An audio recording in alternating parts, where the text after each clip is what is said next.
আসসালামু আলাইকুম, good morning. আজকে 22 তারিখ 22শে নভেম্বর 2025। সময় সকাল 7:30। আর এখন থেকে আরও 1 ঘন্টা আগে ভোর 6:30টার সময় আমি চলে এসেছি আমার এই জগার্স পার্কে। সাধারণত দিনের আলো ফোটার অনেক আগেই আমার দিন শুরু হয়ে যায়। ভোরবেলা ফজরের নামাজ কালাম শেষ করেই আমি চলে আসি এই পার্কে। এসে আমি কম করে 1.5 থেকে 2 ঘন্টা টানা হাঁটি। শীতকালে আমার ভোরবেলাতেই হাঁটতে ভালো লাগে, কারণ রোদের তাপটা অনেক মিষ্টি থাকে। আর গরমকালে তো সকাল 6টা 6:30তেই সূর্যের তাপ অনেক কড়া হয়ে যায়। আর যদি গরমে আমি সকালে হাঁটি তখন আমার এই কড়া রোদে একদম হাঁসফাঁস লাগে, যার জন্য আমি শীতকালে ভোরবেলায় হাঁটি। আর গরমকালে আমি বিকাল 5টা থেকে সন্ধ্যা 7:30 8টা পর্যন্ত হাঁটি। এভাবেই আমি সারা বছরে আমার রেগুলার হাঁটাহাঁটির একটা রুটিন করে ফেলছি।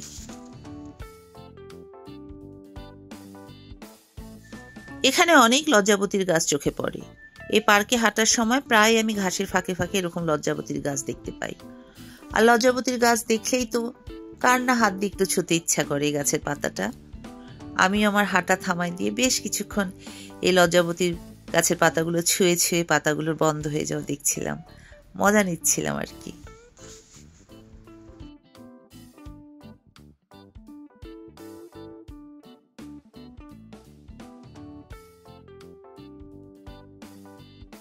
খুব সুন্দর সাজানো গোছানো পরিচ্ছন্ন একটা পার্ক। হংকংয়েরই একটা বিষয় কিন্তু আমার অনেক ভালো লাগে, আর তা হলো হংকংয়ে পার্কের অভাব নাই। বাসা থেকে নেমেই একটু পরপর এমন সুন্দর সুন্দর পার্ক দেখতে পাওয়া যায়। আর প্রত্যেকটা পার্কই কিন্তু ওয়েল মেনটেন্ড। এই পার্কগুলো জনসাধারণের জন্য 24 আওয়ার্সই খোলা থাকে। যে কেউ চাইলে দিনে রাতে যে কোনো সময় এই পার্কে এসে বসে থাকতে পারে বা তার হাঁটাহাঁটি কমপ্লিট করতে পারে। যে যখন সময় পায় এসে হেঁটে নিতে পারে। বাথরুমের খুব সুন্দর ব্যবস্থা আছে, গরম পানি, ঠান্ডা পানি, টয়লেট পেপার 24 আওয়ার্সই পাওয়া যায়। আর খাবার পানিরও কিন্তু সুব্যবস্থা আছে। সামারে যখন অনেক রোদ পড়ে, হাঁটাহাঁটির পরে একদম বরফ শীতল পানি পাওয়া যায় ফিল্টার দিয়ে। আর শীতকালে হালকা গরম, যেটা খুবই প্রশংসনীয়। লম্বা একটা সময় বাসায় একা থাকতে থাকতে যখনই আমি বোর ফিল করি, আমার একা একা লাগে, মন খারাপ লাগে, সেভাবে বাইরে যাওয়ারও তেমন কোনো কারণ থাকে না। আমি কিন্তু তখনই আমার বাসা থেকে নেমে জাস্ট এই পার্কটায় চলে আসি।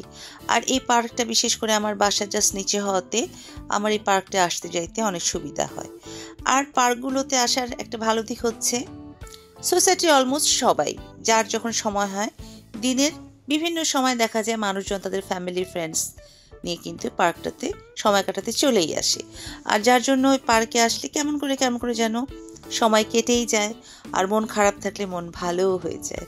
বাংলাদেশে যেমন আমাদের পাড়া কালচার আছে, পাড়ার খালাম্মা চাচিরা সবাই সবার খোঁজ খবর রাখে, কুটনামি করে, গল্প করে, গসিপিং করে।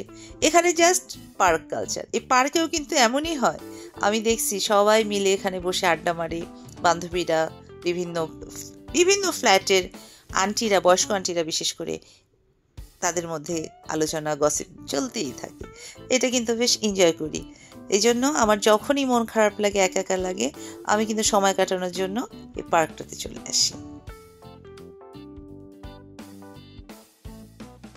টানা 1.5 থেকে 2 ঘন্টা হেঁটে শরীরের ঘাম ঝরানো শেষে এবার সকালের রোদ গায়ে লাগানোর জন্য চলে আসলাম সবুজ ঘাসে হাঁটতে।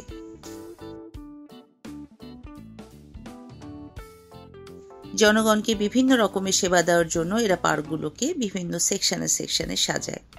জগিং করার জন্য বা হাঁটার জন্য পুরা পার্ককেই রাউন্ড করে ঢালাই রাস্তা করে দিচ্ছে। এছাড়া পার্কের এই সেকশনে এই ছোট্ট ওয়াকওয়েটা, এখানে পাথর বসানো আছে। এই ওয়াকওয়েতে খালি পায়ে হাঁটলে, বিশেষ করে যাদের পায়ের তালুতে ব্যথা বা হাঁটুতে ব্যথা, তাদের সেই ব্যথাটা একটু উপকার হয়। আর এটার সাথেই আছে প্লেগ্রাউন্ড। এখানে বাচ্চারা বেশ খেলাধুলা করতে পারে।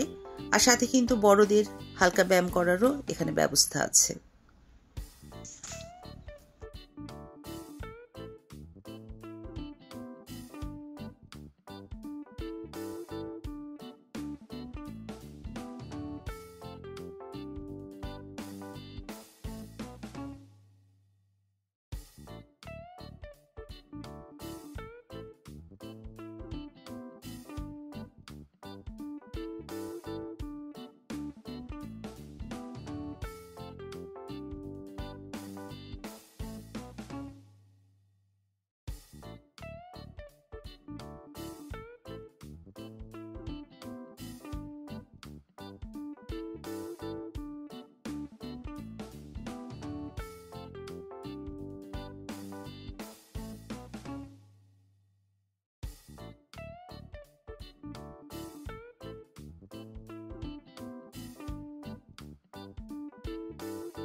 আরও কিছুটা সময় সকালে সূর্যের আলো ভালোভাবে গায়ে লাগানোর জন্য আমি পার্কের এদিকটাতে চলে আসলাম। আর পার্কের এদিকের মাঠগুলো সবুজ ঘাসে ঢাকা থাকে, বড় বড় গাছ কিন্তু থাকে না। মানুষজন যেন মাঠে সবুজ ঘাসে হাঁটতে পারে, শীতকালে রোদের আলোতে বসতে পারে, রোদ গায়ে লাগাতে পারে, তার জন্য বিশেষভাবে এই মাঠগুলো এরা তৈরি করে। যার জন্য এরা যে বড় বড় গাছ সেগুলা কিন্তু ওই জগিং করা রাস্তার উল্টা পাশে লাগায়, মাঠের দিক করে লাগায় না। আর যখনই এই মাঠগুলোর ঘাস মরে যায় বা কমে যায়, তখন কিন্তু এরা নতুন করে ঘাস দিয়ে এই মাঠগুলো কার্পেটিং করে। অলরেডি সামনের দিক থেকে দেখলাম এরা ঘাস দিয়ে কার্পেটিং শুরু করে দিচ্ছে।